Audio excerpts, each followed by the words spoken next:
I heard you got the fever for the flavor. It's the flavor. It's the flavor. I heard you got the fever for the flavor. It's the flavor. It's the flavor. The sound and kick the flavor gonna make it real funky for you. The sound and kick the flavor gonna make it real funky for you. Ain't it funky now? Hey everyone, it's JBennett from Comics Bodega and the Funky Flavor Podcast, and we're back with another Kickstarter Spotlight. Today, we're talking the swashbuckling high seas adventure Tatsumi, the Serpent Mistress #3. The campaign launches June 9th at 8 a.m. Pacific, 11 a.m. Eastern, and runs through June 26th. Today, I'm speaking with the masterminds of Insymmetry Creations, where they're creating characters you can relate to and universes you want to escape into. Known for titles such as Heirs of Isildur, Tales of Nocturnia, Misfits Clubhouse, and I Am Pedo, they're returning to the crowdfunding platform for the third installment in their swashbuckling high seas adventure, Tatsumi, the Serpent Mistress. So I'm joined by co-writers Matt Knowles and Steph Cannon. First, he's the man with the microphone, having worked as an announcer, MC, and host. He's interviewed numerous celebrities in the entertainment industry, a convention personality, a metal musician, and a comic book writer. Woo! He's also the co-owner of Insymmetry Creations and wearer of many hats, but typically, most specifically one. Matt Knowles, welcome to the show. What's going on, man? How you doing, Jason? Glad you have us on. Wonderful, man. Yeah, man, good to have you. And joining him is the co-owner of Insymmetry Creations, as well as the co-creator and co-writer of Tatsumi. She's a freelance writer, having accumulated nearly 100 bylines for her reviews of events and movies as a member of the OAFFC, as well as articles on geek and horror cultures. Please welcome Steph Cannon. Steph, hello. Welcome. Hey, how you guys doing? You got a campaign coming up. Yeah, man. We are psyched. So I guess, but yeah, Tatsumi, the Serpent Mistress #3. We've had a lot of fun with this title, and we cannot wait to get this campaign launched. And it looks great. And for people unaware, this is really, this series is for fans of Pirates of the Caribbean, the live action One Piece, and martial arts heroines. Oh, we could even, one second. Okay, and we'll throw in a little background music as we talk. Tatsumi. Just so everyone's aware, we're listening to the music of the Dread Crew of Oddwood. Yes. This is their song Sulphur. Yay. And yeah, it's heavy mahogany pirate metal.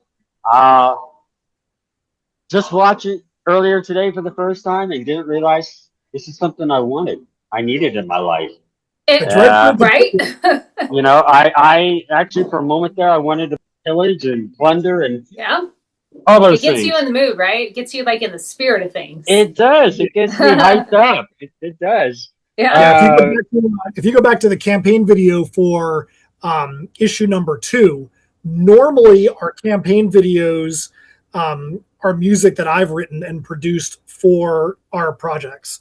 That one is only the second time that somebody else's music has been the campaign video. And we actually did a medley of 3 different songs from the Dread Crew of Oddwood for the campaign video. And they were included on a vinyl, weren't they, or MP3s, or both, or?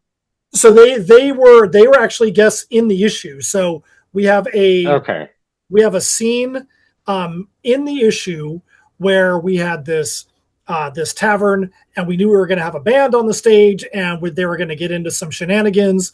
And Steph and I had a conversation one day, and we're like, is there a reason we haven't asked our buds in the Dread Crew? And she was like, I don't know. Why haven't you asked them? And so we asked them, and they're like, dude, that sounds awesome. And, you know, it's fun. It's always great collaborating with others and seeing them come to life in our issues.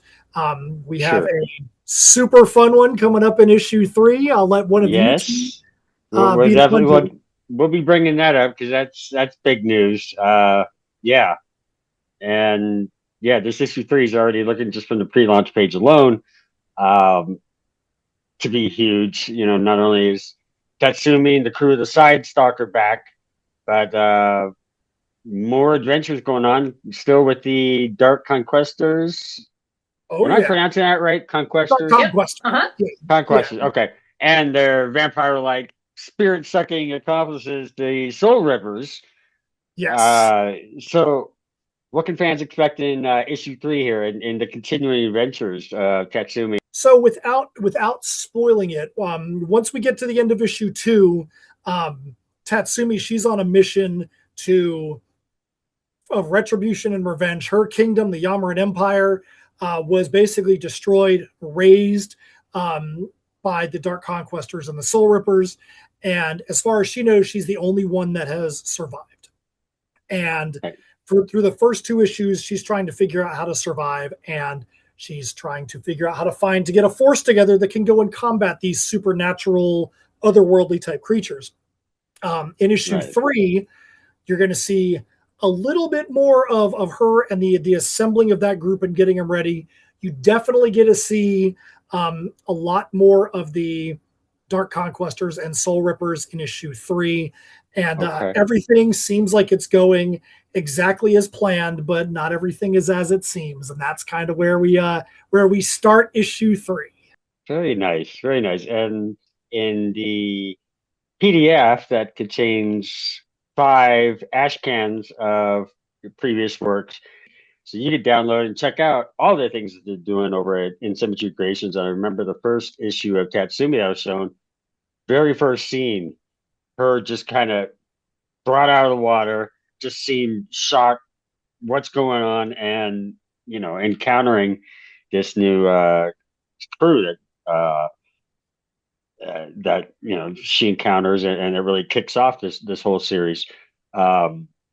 She's got to be a real fun character to work with, and especially interact with some of these antagonists or villains that you have. Are you enjoying bringing fleshing her out and bringing more of her her character and who she is? I personally love her as a female character because she defies the stereotypes on either side.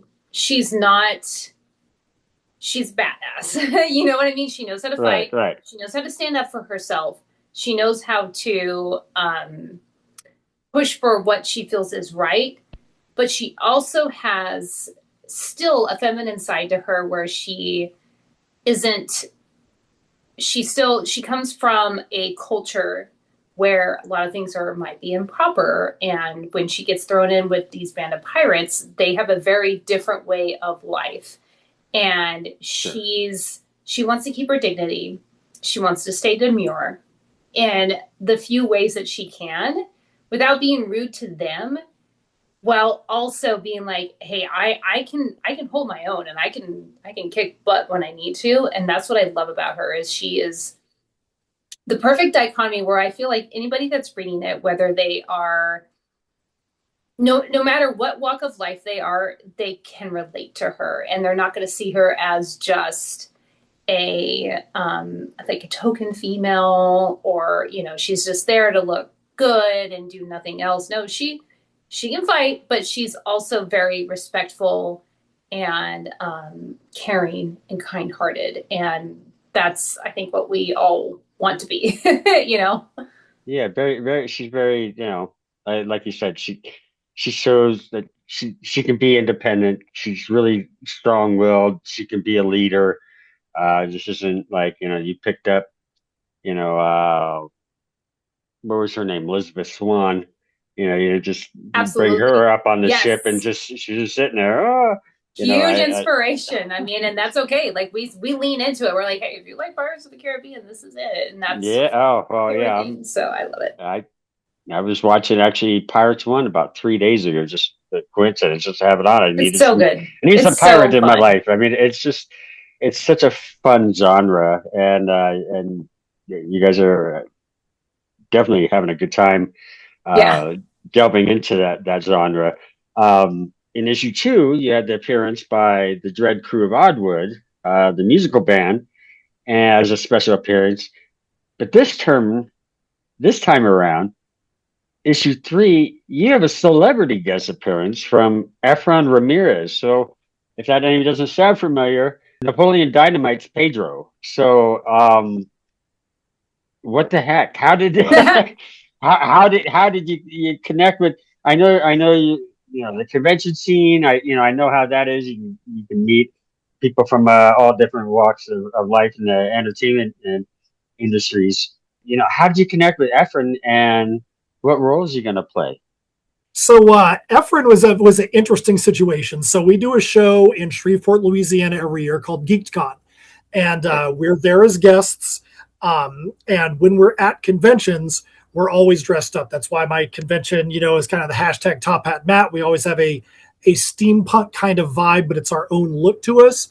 And we were there a couple years ago when we were going to the green room, and Efren's table was set up very close to the green room. And as we were walking there, he actually stopped us. And he was like, dude, you guys look really cool. What are you about? Who are you? Because we always try to match as much as we can with our outfits.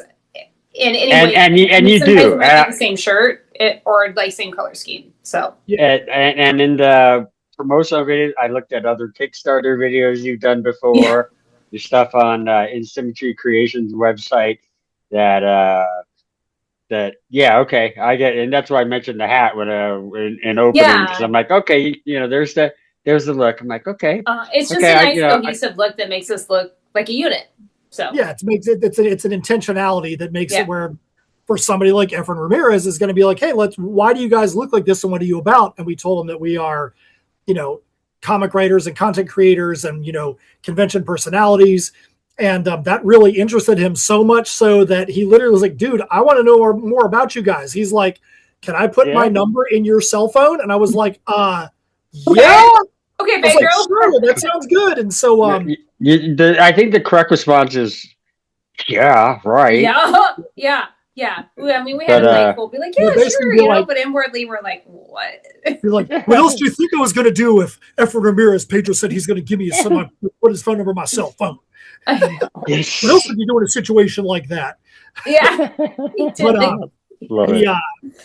So we just had the conversations with him, and at some point, and I feel like it was still at GeekCon, he had said to us, man, it'd be really cool to be a character in one of your comics sometime. We've had a lot of people that through our Kickstarter tiers can get drawn in. We don't have that as much with Tatsumi because we're so far ahead with the art. Sure. But when he said that, we were like, we'd be fools to not find a way to develop something for him. So it's been a little bit to get to this point. We've had to kind of keep it under our hats up until just very recently that he was going to be in this issue. But we've had the art issue 3 and where his arc is done for quite some time. So to kind of see it finally now be able to get into the real world and talk about it is super fun. And he's a super nice guy and has had a lot of ideas. Yeah. One of the things that's been very interesting with the Dread Crew of Oddwood and with Efren is Steph and I are used to writing whatever the heck we want to write. If we like it and that's what we want to do, we're going to take that thing and just run with it. That's the beauty of being indie creators. Exactly.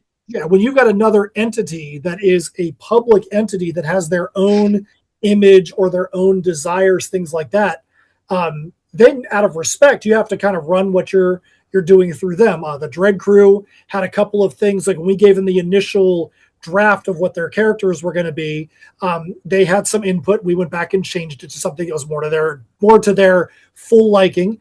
Efren has had a few ideas that we found a way to some small things that were integrated in, some other things were like, man, we're going to really integrate this in and run with this in a way that probably he didn't even expect. And that was part of the fun of the brainstorm session. How can we take things and build on it and make it even better once you get there? Now, we can't talk about his specific character yet. We're going to let that happen in the issue, but we will say this. Issue 3 is the introduction of his character. It doesn't mean his character is going to be a one-off. His character will be more than issue 3.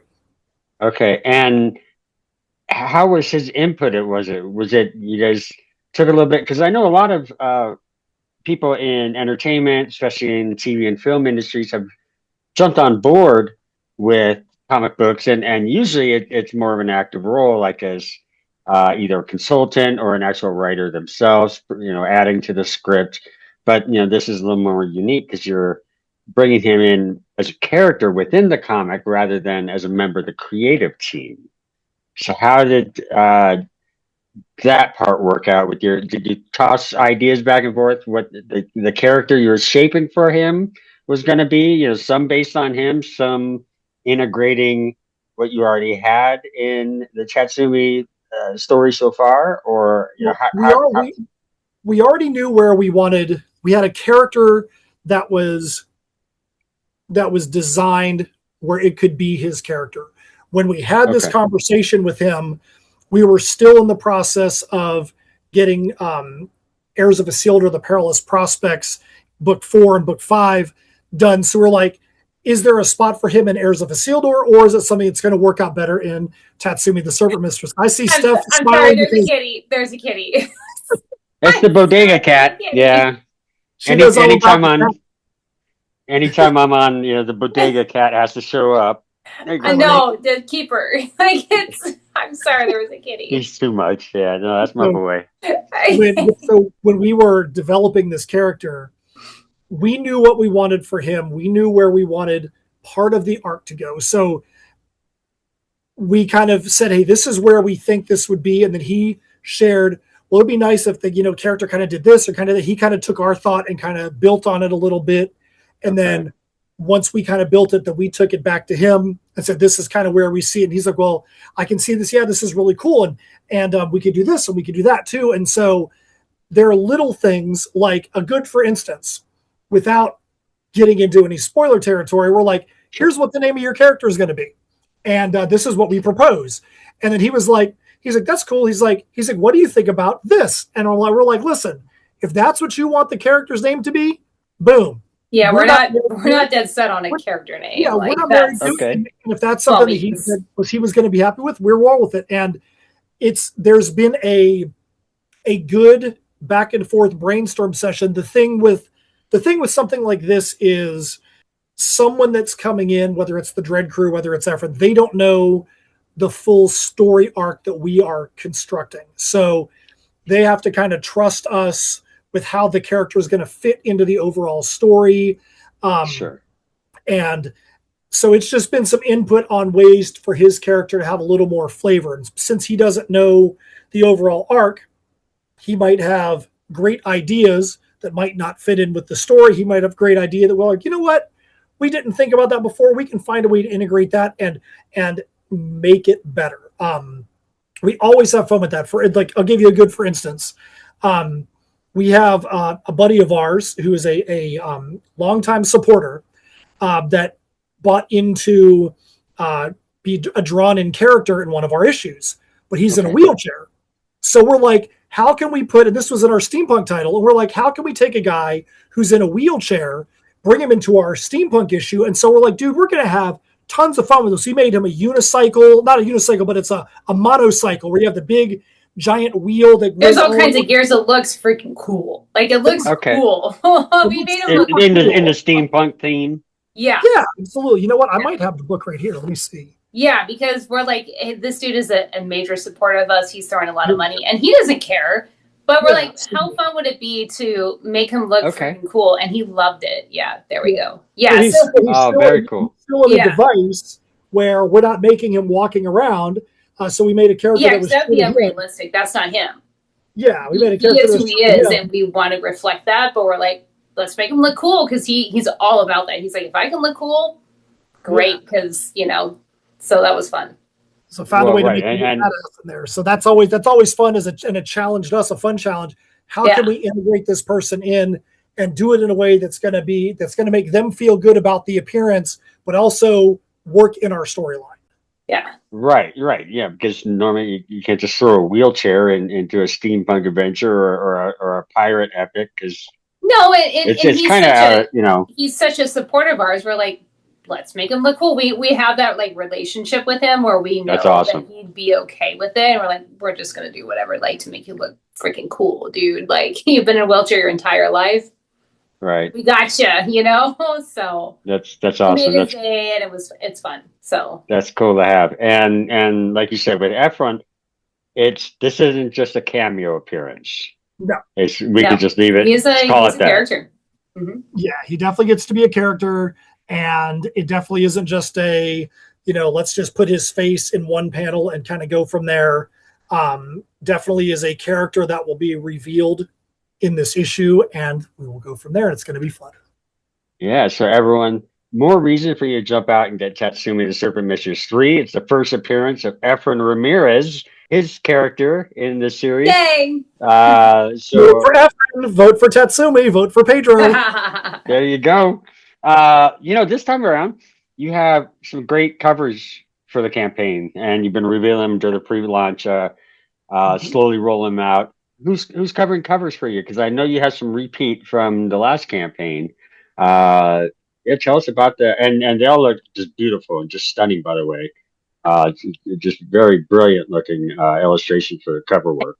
Yeah, we've one of the things we want to do when it comes to our campaigns, with something we've done for Tatsumi, is we want somebody, if they come in and they say, hey, I want to get every cover for issue 3, they can do it, or they want to say, I want to get every cover that Alessandro Ventura's done. They can go through Tatsumi 1, 2, 3. There's Alessandro covers. I Am Keto, which acts as the prequel, almost like an issue 0 for this. Alessandro's got covers that go all the way back. Chess and Gwyn, it's a sister manga duo that's actually from Steph's town of Visalia, California. They've done covers for every one of them as well. So if you're a Chess and Gwyn fan, which we know we have people that come in that are fans of their series, The Bohemian Trials, they're like, give me everything Chess and Gwyn. And they're like, boom, just give me all their covers. So we want to make sure that you can get an Alessandro cover. We've got the Chess and Gwyn cover. Then we'll do guest artist covers. We want to have a different guest artist every time. And then Renan Shodi decided to mess that up for us because he did such a great cover for issue 2 in Tavern Brawl. We had another cover sitting there from him called Empire's Fury. And we're like, you know what? We don't want to wait. We want this one to come out now. So we decided to put Renan Shodi's cover in issue 3. So now you have Renan Shodi in issue 2 and issue 3. We had Chris Hirschberger that did the Fire Mistress cover in issue 1. And then the late, great Carl Moeling did a cover for Keto. So if you say, I want to get the guest artist cover, that would be your set. And then we always have to make sure we have our specialty covers. We've got foil covers. We've got sketch cover. We've got wood covers, laser engraved wood covers. We've got metal covers. So these reverse foil. So reverse foil is so instead of it being like, here's a foil cover with a symbol on it, the cover is basically black, and we knock out the symbol. So the last time you had the Soul Ripper, so the Soul Ripper emblem is knocked out. This time is going to be the Golden Dragon cover that you see. The Golden Dragon cover is what's going to be on the foil. So those things are going to look really good. We make sure it's not just regular foil. I think we use what's called lava foil. So it's got a lot of different variations in the background and the way that the foil hits the symbol. Nice. And I love your wood covers that you had in the last campaign. Those are really cool looking. That's what piqued my curiosity with this next one. We've got some. We've been working with our wood cover company with Definite Article, Sarah over there, and she's got a couple of wild ideas. So we know where we're going to go with the wood covers for this. And we haven't announced what the color choices are going to be yet. And I mean, I think we'll probably have it announced by the time the campaign launches, because that'd be really stupid to not. Yeah, those things are going to look pretty cool. We've got some other stuff that is going to be a part of this campaign that. We're pretty happy about the different things that we bring into campains. I know that Steph is modeling a shirt over there. That was the SideQuest Tavern shirt from issue 2. Right. It's going to be available, and then you've got the Golden Dragon version of the shirt, which is that dragon that's on their black shirt, but it's got the gold and orange kind of vibe to it. I'm wearing the Widowmaker shirt, which goes along with the cover that was just revealed yesterday. We got shirts, we've got socks. This is actually going to be and you guys are big on merch. I noticed that the last couple of campaigns, and it's not just, hey, you want a T-shirt or whatever. You guys go out, socks and a lot of times poker chips and the poker chips. The poker chips are incredible, and that they also tie in, like you said, with the SideQuest Tavern. And then, now in this latest one, going with the Golden Dragon logo or design. So yeah, so more merch expected for this issue. Yeah, one of the coolest things about having additional merch and kind of like branching out aside from, because we do have shirts, but doing like the socks and the poker chips and the trading cards is that you will have it appeals to a broader audience, where there's been times where we've done a show. There was one time we did a show, I don't remember which one it was, where somebody came up to us and they were like, their socks that they were wearing did not go well. I think they were in cosplay or something. Okay. And they were like, I need a pair of socks, and you guys are the only ones that have socks. And we're like, there you go. But you never know, because of course we're going to tell them, hey, this is who we are, and this is like the story. If you like the socks, check this out. And you never know if they go home later and check it out or whatever. And then we've had people that, because we have guitar, like glow in the dark guitar picks. We just did Free Comic Book Day in May. Okay. So 2 months ago. And I had a couple people that came up because I did it at my LCS. Matt does it at his LCS. And we had a couple people I did, that were like, I'm a guitar player. I want these because they're cool. And so you just never know, even if it's just every time they use that, every time they wear that shirt, every time they wear those socks, every time they use that guitar pick, every time they play around with that poker chip, they're going to think of us. So, and then of course you have the collectors that love us and want everything. And so there's both sides of the spectrum. And I just say, hey, you know what? If we have the opportunity, we've done enough Kickstarter campaigns now that we can throw in these extras. Let's do it, because there are a lot of collectors out there that have the money to spend to collect stuff and they want it. So we just tell them no. Well, and I think some of that has to deal with Asymmetry Creations. Like I mentioned, I think it was off camera. I don't think we were officially recording it. And so fans and viewers and listeners know, Asymmetry Creations covers a lot of just really cool genres like sci-fi, steampunk, horror, fantasy, medieval, pirates. And a lot of those genres, fans of those genres, are into collectibles, are into cosplaying, are into they're very passionate. They have their own conventions that are specifically steampunk or horror. They just had a horror convention just a week or two ago in California here. Monsterpalooza. Yes, Monsterpalooza. Yeah. So I think that's part of it too, offering these different items of merch. You're dealing with a lot of fans and lovers of these genres that are so immersed that, bring on those goods, those things that they can add to their collection to show off and further grow their love and their passion for their fandom. 100%. And we always want people to read our stories. That's always our goal. Sure. But if something else of our products resonates with them and it gives them, this sounds kind of like cheesy, but if it gives them like happiness and comfort every day, like socks or, just like a collectible that they see on their shelf every day, we're still doing our job. We're still doing our job by bringing joy to somebody's world, even if they're not going to read, because some people aren't readers and they go to these conventions and they're like, hey, I like this. We have both. We have the ones that are like, I'm a reader, I don't need any of the stuff, or I'm a collector, I just want the collectibles, or they're somewhere in between. And do you offer like all of them? Yeah. I'm sorry. No. I love it. It's fun and it's exciting, and I get it. We don't really have any. We don't really have prints as much, but we do have trading cards, trading card stickers, pins, all kinds of smaller merch, a bunch of different things that are there. And one of the things too that is always a big thing for us is the metal music side, which is something that comes from my background. We always like having something tied to the IP that isn't something that's normal. Something like, you might be a book reader, and we always want to say, if somebody's done reading that book, we don't want the IP to disappear onto the shelf when they're done.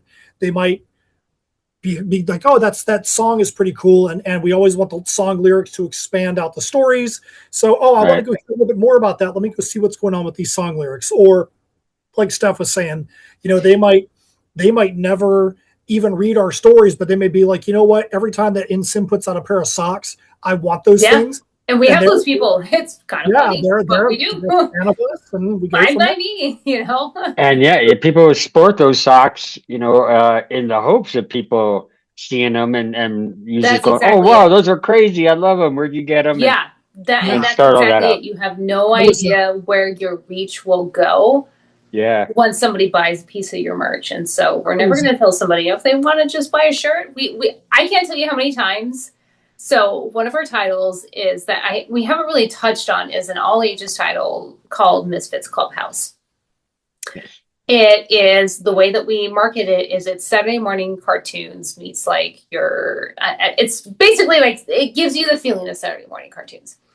Sure. And the artist is Rakil Mosen. He has an amazing style that is very like Fairly Odd Parents, kind of like Gravity Falls style. Anyway, it's nice when somebody comes up with a younger minor and wants something for them. We can present that to them, but I can't tell you because we do have like some shirts and socks from that line, and one of them is one. So.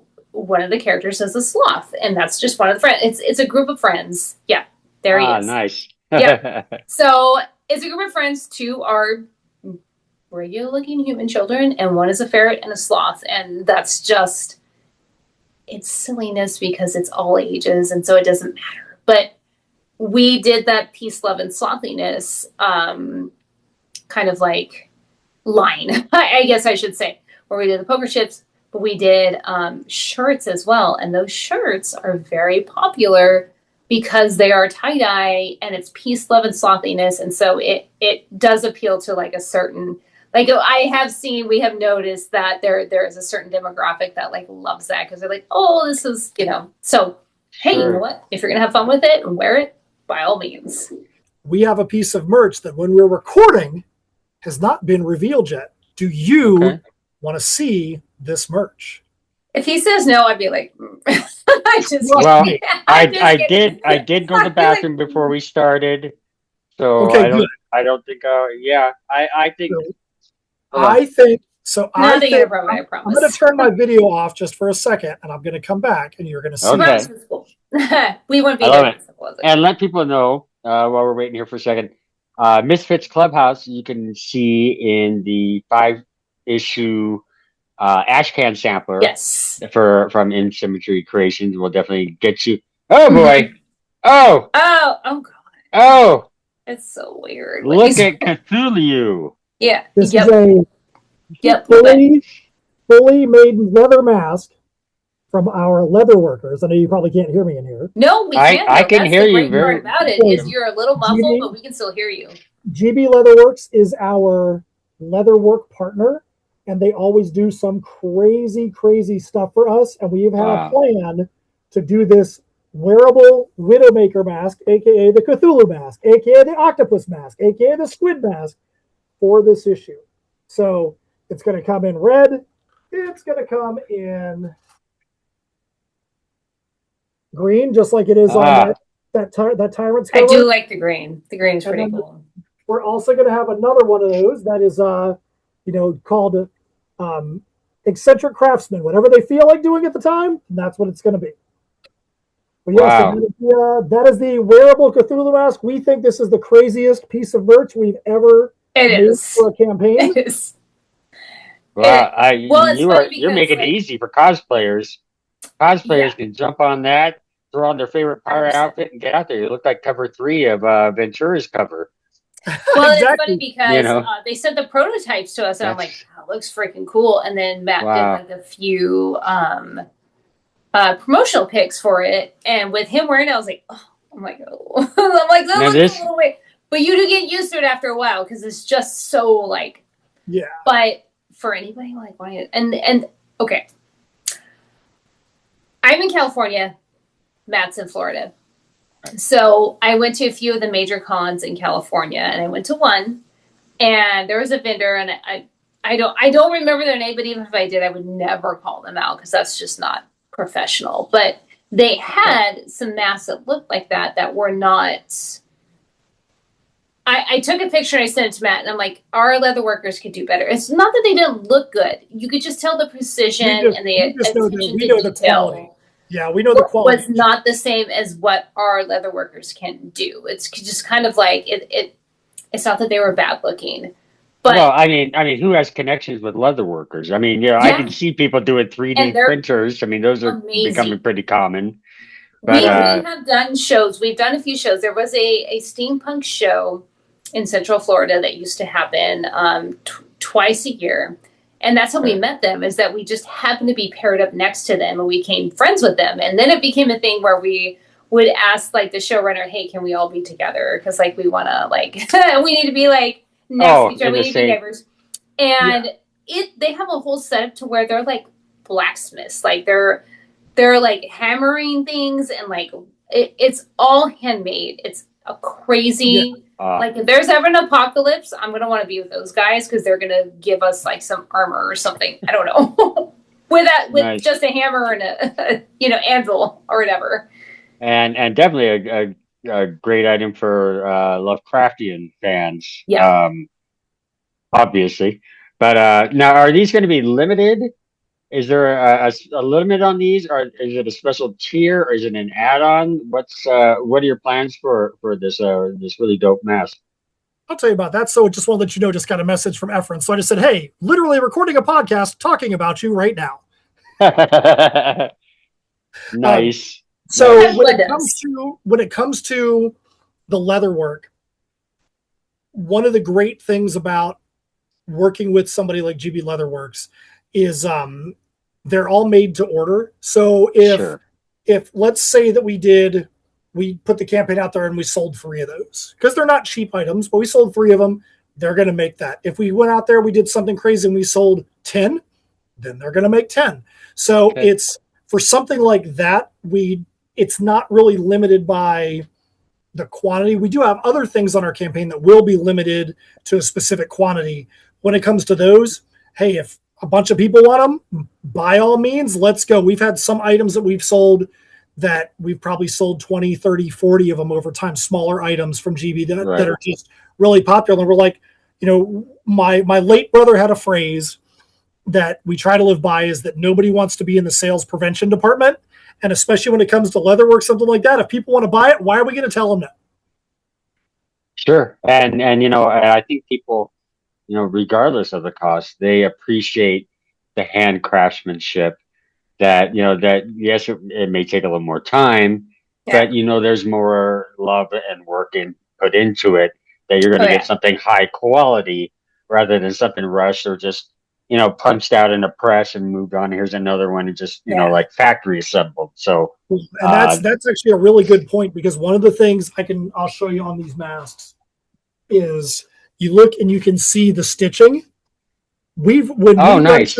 Beside them, that's all hand stitched. And like watching these guys do their thing, my hands cramp up watching them work their mask. Yeah. It's crazy. It's so fascinating. It feels like you're transported back to medieval times with these guys and what they're doing. Right.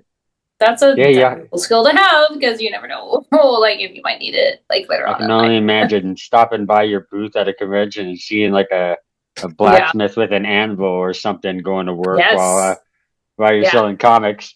No, I love it. Hey, let's talk real quick about your artist on this, Alessandro Ventura. Efren sent through a comment to be said on this podcast. Okay. Give everybody my love. Don't forget, every pirate has its own skills and magic, and that's the only way we can make our wildest dreams come true. Oh my God. Efren Ramirez. Now, is this from Efron? Is this from Efron, or is this from his character? No, that was from him. That was from him right now for your podcast. How you like that? I love it. We'll definitely highlight that. That's him. One of the nicest guys you'll ever meet, by the way. So cool. No, that's a great collaboration. I think that's going to be fun to see. It's so fun. Not only this issue, but knowing that it's going to continue. The most fun about it is that we didn't seek it out. It came up organically.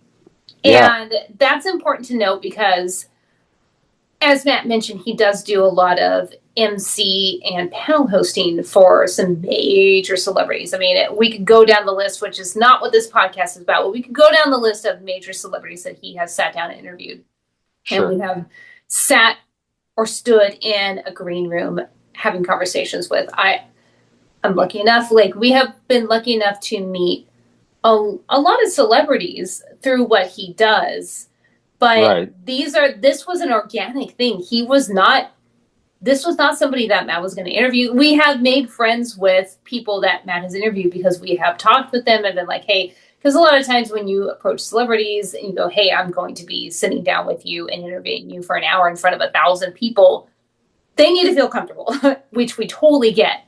So that takes a lot of time and effort to make that person feel comfortable. Be like, hey, I am a professional. I'm not going to ridicule you or ask you inappropriate questions or anything like that.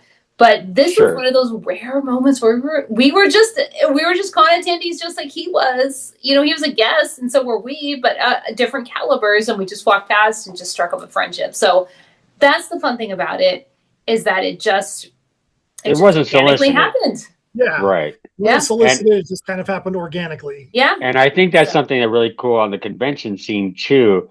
And you see it not only with other comic creators, but also with celebrities there. They're fans themselves. You know, they have fans, they could be like, oh man, I got the biggest G.I. Joe collection. You're like, you?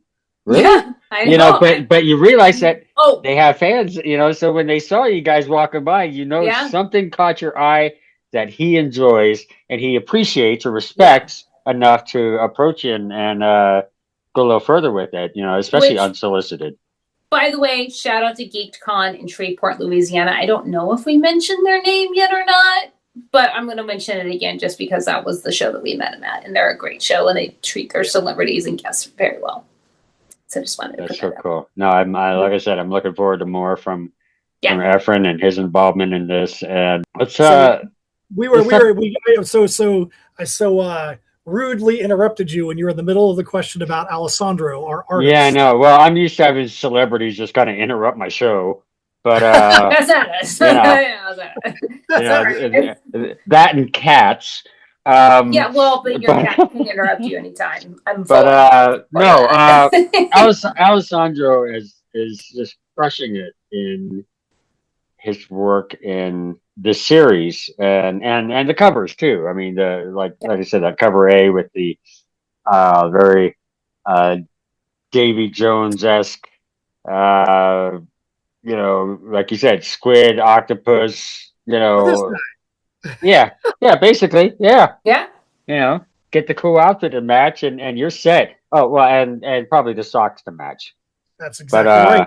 Get the Widowmaker shirt, Widowmaker socks. There you go, man. They got you covered. Hooked up, be styling, profiling. So tell us about working with Alessandro and what he brings to the series, to Tatsumi and the rest of the team.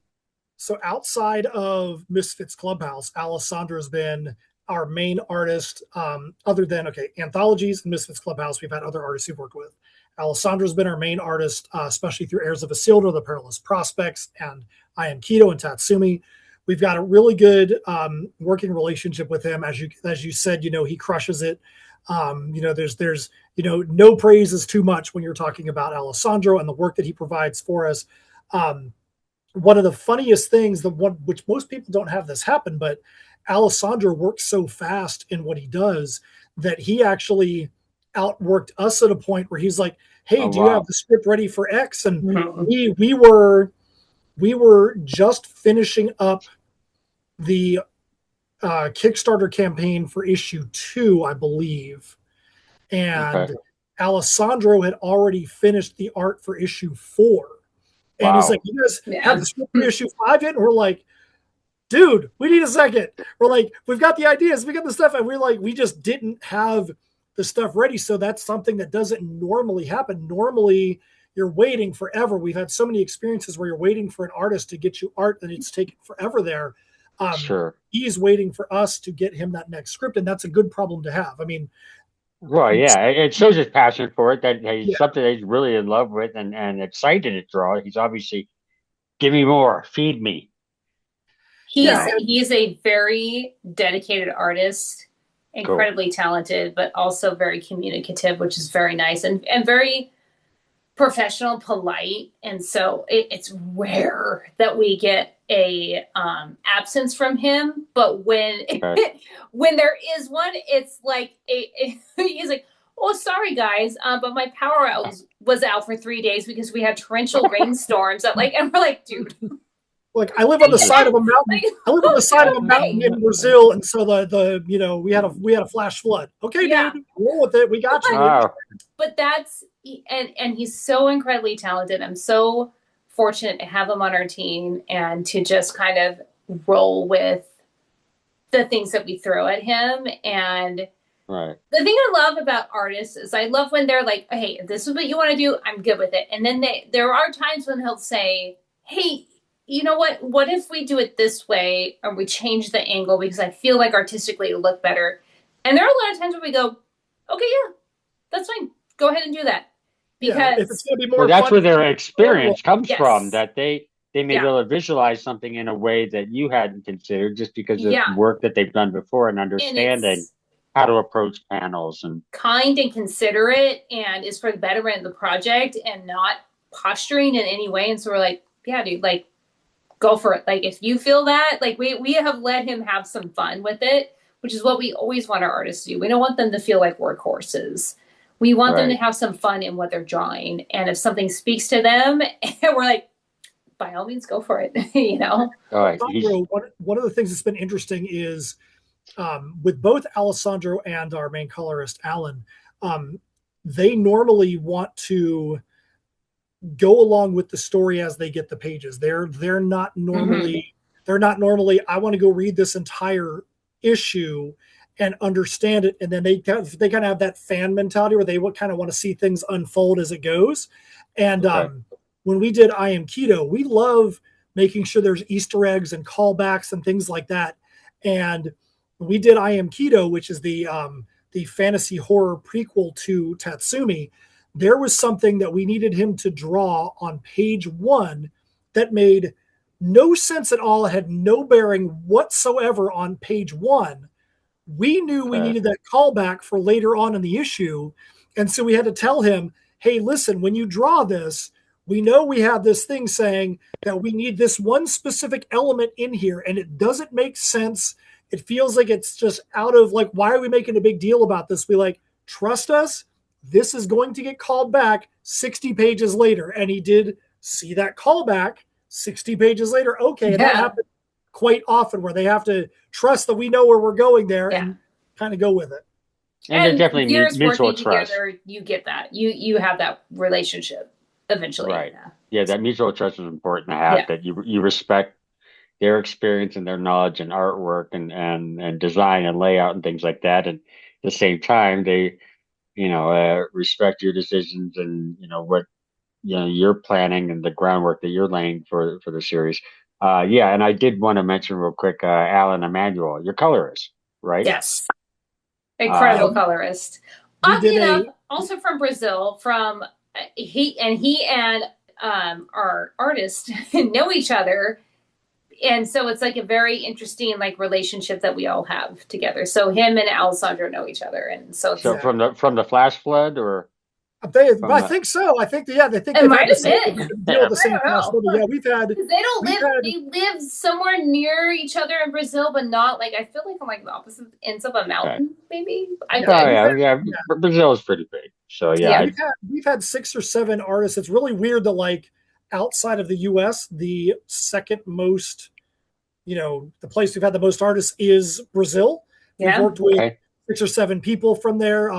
If you go on our website and look at some of the original music videos that are up there for Shiver and for Lovelorn Betrayal, the videographer from that was from Brazil. Brennan Shoney, who's done the guest covers for us. He did the artwork for our vinyl. A lot of talent. I don't know what's going on. He's from Brazil. We're like, man, there must be literally something in the water down there. I know some other Kickstarter creators who have Brazilian artists, and I just had on some writers the other day who their artists and colorists are both from Argentina, and they happen to live super close to each other. Like they could hand off artwork and right. They could and I feel like that's the same with Alessandro and Alan. Like they're like, oh yeah, we know each other, and I'm like, what? Yeah, it's crazy, but I love it. I think that's so amazing. I think that's wild. Well, I think you guys have something really special here in Tatsumi, the Serpent Mistress, and everything you guys are doing with Symmetry Creations. I want everyone to definitely check out the campaign. Like I said, it runs through June 26th.